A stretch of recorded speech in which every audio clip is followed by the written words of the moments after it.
It's September, the sun is out, and following football, it's time for the Rugby Union to start again. And I'm back at Hooks Lane for Havant's home opener in National League 2 East against Oxford Harlequins.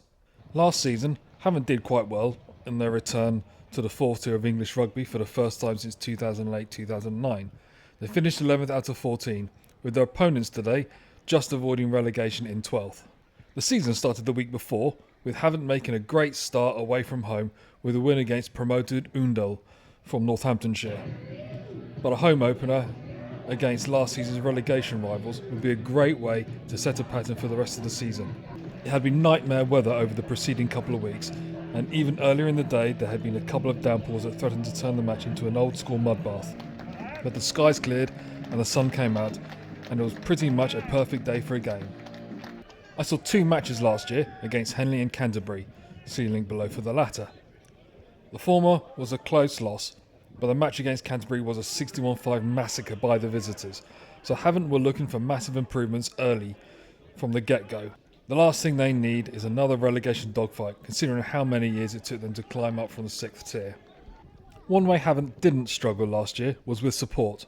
Home attendance ranged from 339 in December in a loss against Dorking to 1,204 in a tight win against today's opponents, which is also the biggest crowd for any match in the division.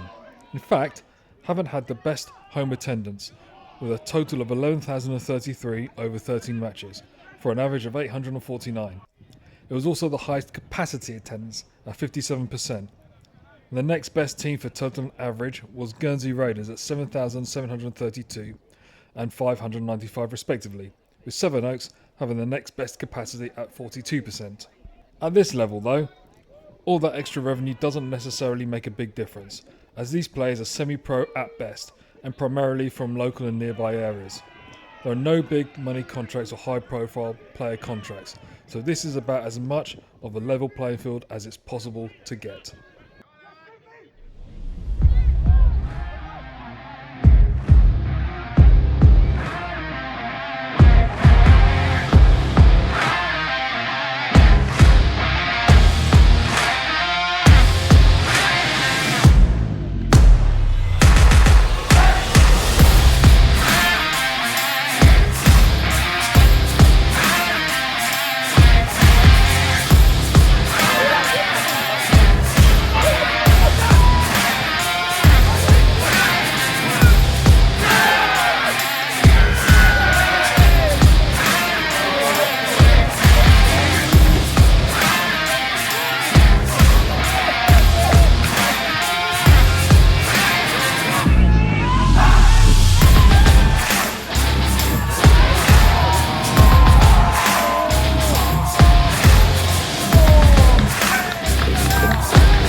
It was a steady half for both teams, with Oxford getting the first point on the board before Havant took control of the match, thanks to some dominant play by the forwards. They managed to open up the game on the wings though, with numerous attacks from midfield leading to tries that earned them that sweet bonus point on 28 minutes. Oxford worked hard to keep it close, getting a try just before half-time, but at the break, both teams headed into the changing rooms with Havant leading 28-10. Havant were in control, but Oxford was still very much in it and had it all to play for. By the way, this is the amazing bar in the ground. I don't know if this was new when the stand was built, or if the bricks and beams were taken from an old and long gone pub and reassembled, but it probably is the nicest stadium bar I have ever been in. So warm, cosy, and just a really pleasant place to have a beer.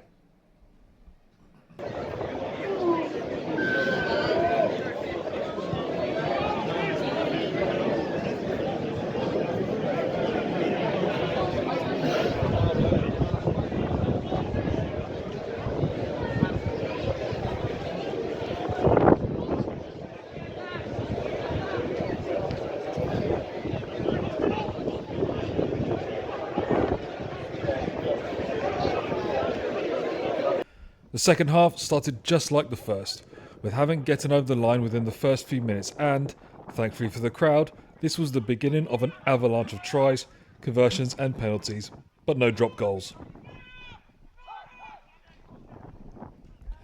Havant dominated in every aspect of the game: the forwards, the backs, the centre, the wings, in attack, in defence, scrummaging, rucking, mauling, tactical kicking, literally everything.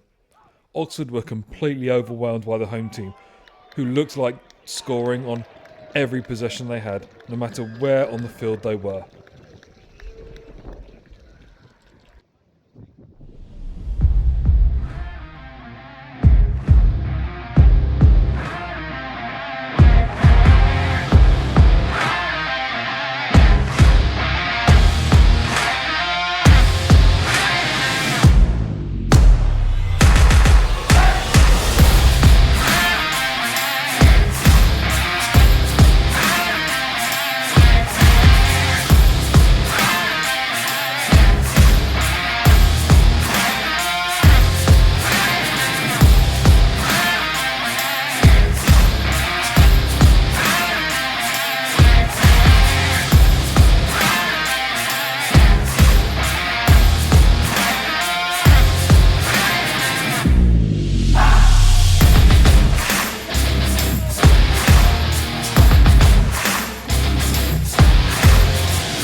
So, the new rugby season in the lower divisions is well underway, and the Rugby Premiership will have kicked off by now.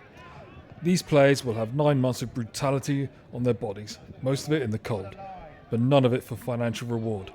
I've been to a few non-league football matches this year and was at the Brit Bowl American Football Championship game, and I really admire how dedicated these athletes are at this level, training and playing for either token payments or nothing at all. And let's not forget the fans.